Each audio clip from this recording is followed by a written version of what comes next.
नमस्कार। आज हम एक ऐसे मुद्दे पर बात करने वाले हैं जो ना सिर्फ कानूनी है बल्कि बहुत ही ज्यादा इंसानी भी है। ये जीवन, मृत्यु और सम्मान के सबसे गहरे सवालों को छूता है। आज हम समझेंगे भारत में पैसिव यूथेनेशिया यानी सम्मान के साथ मरने के अधिकार को। और असल में पूरी की पूरी बहस इसी एक सवाल पर टिकी हुई है। क्या जीने के अधिकार में सम्मान के साथ मरने का अधिकार भी शामिल होता है? ये सवाल सिर्फ कानूनी नहीं है, ये फलसफा भी है, जिस पर भारत की अदालतें दशकों से सोच विचार कर रही हैं। और इसका जवाब ये तय करता है कि हम जीवन और आज़ादी को कैसे देखते हैं। चलिए इस बातचीत को समझने के लिए सबसे पहले इसके बेसिक को समझ लेते हैं। ये जो शब्द है यूथनेशिया या इच्छा मृत्यु, इसका आखिर मतलब क्या है? बिल्कुल सीधे साधे शब्दों में कहें तो यूथेनेशिया का मतलब है किसी की असहनीय पीड़ा और दर्द को खत्म करने के लिए जानबूझकर उसकी जिंदगी को समाप्त करना।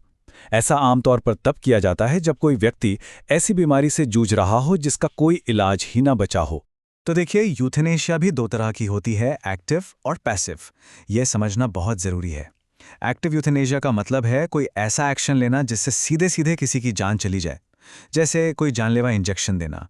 यह भारत में पूरी तरह से अवैध है। लेकिन पैसिव यूथेनेशिया का मतलब है जीवन बचाने वाले इलाज को रोक देना या हटा देना, जैसे वेंटिलेटर बंद कर देना। ये कुछ सख्त गाइडलाइंस के साथ भारत में कानूनी है, और यही वो बारीक लाइन है जिस पर यह पूरी बहस टिकी हुई है। तो सवाल ये है कि भारत इस मुकाम तक पहुंचा कैसे? देखिए, ये कोई एक दिन में नहीं हुआ। ये अदालतों में दशकों तक चली एक लंबी और कह सकते हैं एक उलझी हुई यात्रा रही है, जिसने हमारे जीने के अधिकार के मतलब को ही बदल कर रख दिया। ये टाइमलाइन हमें दिखाती है कि कानूनी सोच कैसे बदली है। देखिए, 1994 में सुप्रीम कोर्ट ने कहा कि मरने का अधिकार है, लेकिन फिर 1996 में ही अपने फैसले को पलट दिया। फिर 2011 में आया अरुणा शानबाग का ऐतिहासिक केस, जिसने पैसिव यूथेनेशिया की इजाज़त दी।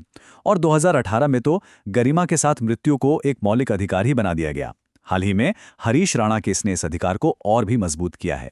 तो ये लिविंग विल या एडवांस्ड मेडिकल डायरेक्टिव है क्या भला? सोचिए, ये एक तरह का कानूनी डॉक्यूमेंट है। ये आपको ये अधिकार देता है कि आप पहले से ही लिखकर बता दें कि अगर भविष्य में आप खुद फैसला लेने की हालत में नहीं रहे तो आपका इलाज कैसे होना चाहिए, खासकर लाइफ सपोर्ट सिस्टम को लेकर। यह मरीज की अपनी मर्जी को बनाए रखने का एक बहुत ताकतवर तरीका है। और पता है, इस प्रोसेस को अब बहुत बहुत आसान बना दिया गया है। 2023 में जो नई गाइडलाइंस आईं, उन्होंने एक बड़ी मुश्किल को हटा दिया। पहले ना आपको जुडिशियल मैजिस्ट्रेट फर्स्ट क्लास की मंजूरी लेनी पड़ती थी, अब उसकी कोई ज़रूरत नहीं है। अब प्रोसेस सिंपल है। आप दो गवाहों के सामने डॉक्यूमेंट पर साइन करें और उसे किसी नोटरी या गजेटेड ऑफिसर से सर्टिफाई करवा लें। बस मकसद यही है कि ये आम लोगों की पहुंच में आ सके। चलिए, अब जब हम कानून को समझ गए हैं तो इस मुद्दे के नैतिक पहलू पर आते हैं। आखिर पैसिव यूथेनेशिया के पक्ष और विपक्ष में क्या-क्या दलीलें दी जाती हैं? जो लोग इसके पक्ष में हैं, उनका कहना है कि हर इंसान का अपने शरीर पर हक है। मतलब वो किसी भी अनचाहे मेडिकल ट्रीटमेंट से मना कर सकता है। ये एक मरीज की इस इच्छा का सम्मान करना है कि वो लंबी तकलीफ से बचना चाहता है और गरिमा के साथ जाना चाहता है। इससे फोकस डॉक्टर सब जानता है से हटकर मरीज की अपनी सोच और मूल्यों का सम्मान करने पर आ जाता है।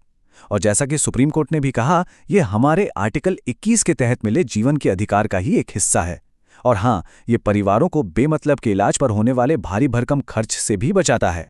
दूसरी तरफ कुछ बहुत गंभीर चिंताएं भी हैं। एक डर तो स्लिपरी स्लोप का है। मतलब कहीं ऐसा ना हो कि शुरुआत तो लाइलाज मरीजों से हो, लेकिन धीरे धीरे ये डिप्रेशन या विकलांग लोगों तक पहुंच जाए। एक और बड़ा डर आर्थिक दबाव का है कि कहीं गरीब लोग मर्जी से नहीं बल्कि इसलिए मौत न चुनने लगें क्योंकि उनके पास इलाज के पैसे नहीं हैं। और हाँ, मेडिकल साइंस भी 100% सही नहीं होता। हो सकता है डायग्नोसिस गलत हो या कोई नया इलाज आ जाए। कुछ लोगों का मानना है कि इससे डॉक्टरों की जो पहचान है, यानी जीवन बचाने वालों की, वो भी कमजोर होती है। और गांव में मेडिकल बोर्ड जैसे सेफ्टी रूल्स को लागू करना वैसे भी बहुत मुश्किल है। तो अब जब दोनों तरफ की दलीलें इतनी मजबूत हैं, तो सवाल उठता है कि आगे का रास्ता क्या है? एक्सपर्ट्स क्या सलाह देते हैं कि इस सिस्टम को और बेहतर और ज्यादा सुरक्षित कैसे बनाया जा सकता है?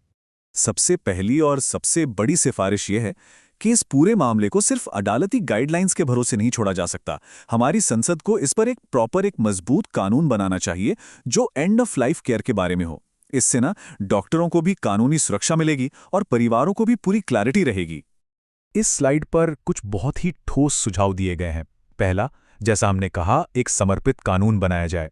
दूसरा, लिविंग विल को सीधे आयुष्मान भारत हेल्थ अकाउंट यानी ABHA से जोड़ा जाए ताकि एक सेंट्रलाइज्ड डिजिटल रिकॉर्ड बन सके। तीसरा, ये नियम बनाया जाए कि लाइफ सपोर्ट हटाने का मतलब मरीज को छोड़ देना नहीं है, बल्कि उसे अच्छी आरामदायक देखभाल देना है। चौथा, जिला स्तर पर एथिक्स कमिटियां बने ताकि प्रोसेस आसान हो। और आखिर में, हर पैसिव यूथेनेशिया के केस का ऑडिट हो ताकि किसी भी तरह के गलत इस्तेमाल को रोका जा सके।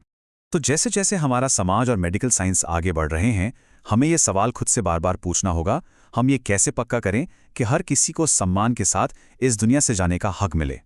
ये एक ऐसा सवाल है जो हम सबकी इंसानियत से जुड़ा है।